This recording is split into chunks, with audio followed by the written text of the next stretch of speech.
and empowerment through its various initiatives.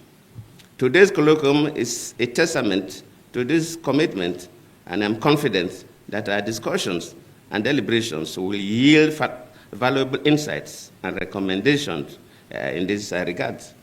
And I did mention that what is happening in the country, everybody talks about River State on television, and some of these are the issues we discuss.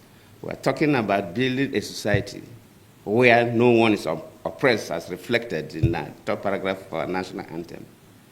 As a former president and also from the Niger Delta, when the issue of suspending the governor came up, I think people call on me, oh, President Jonathan, oh, President Obasanjo, you should say something. People expected us to say something about what is happening. And of course, people don't even know that traditionally all over the world, former presidents hardly make statements about what the current presidents are doing because of the tension it could create in the country. In most cases, look at America, look at everywhere. So hardly for former presidents to make, sometimes you see and you believe.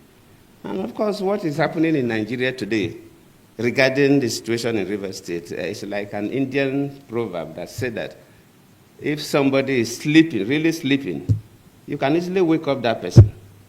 But if the person is pretending to sleep, you find it difficult to wake up that person.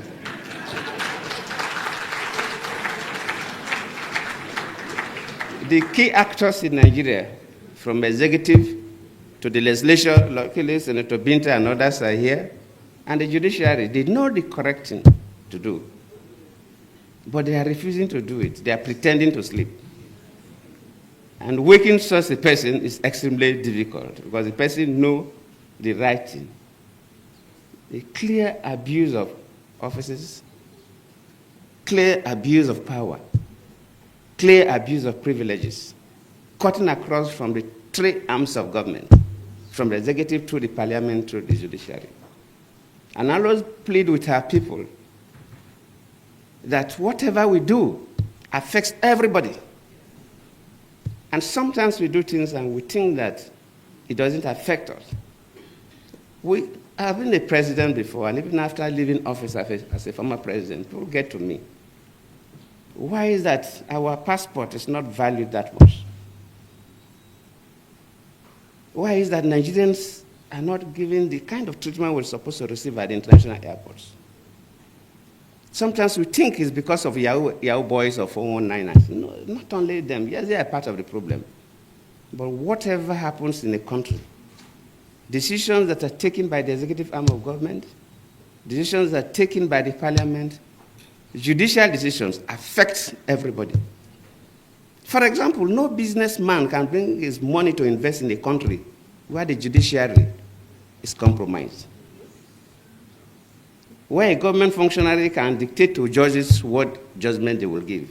No man brings his money to invest in that economy because we are taking a big risk. So whatever we do affects everybody. And if we must build a nation for our children and our grandchildren, no matter how painful it is, we must strive to do what is right. It may cost us, but we must endeavor and pay the price to insist on doing what is right. Whether you are holding an executive office as a president, a minister, or a governor, or a special advisor, or executive, whether you are holding an office in the parliament, senate, or rep, whether you're a judicial officer at the high courts or appellate courts, we must strive to do what is right. If we want to build a nation that our children will be proud of. As we engage in these discussions, let us remember that promoting social change is not a one-time event, but a continuous process. It requires a sustained commitment, collective action, and unwavering dedication to the values that promote good governance. Let us also recognize that social change is a shared responsibility, one that requires the active participation and engagement of all stakeholders, including civil society, the private sector, and governments. In conclusion, I want to, again, express my gratitude to the Haskell Satumari Foundation for convening this colloquium, and I appreciate all of you, especially a sister who came all the way from Kenya, as she has been introduced.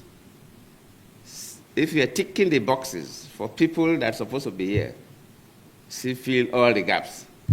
Thank you for coming. And thank you from what you told me yesterday, said that Nigeria is the first West African country you have visited. So you are welcome.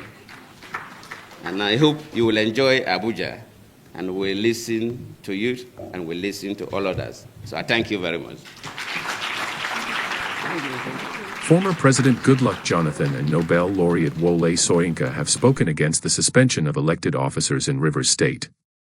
While Jonathan described the development as capable of bringing Nigeria into disrepute, Soyinka said it was against the spirit of federalism.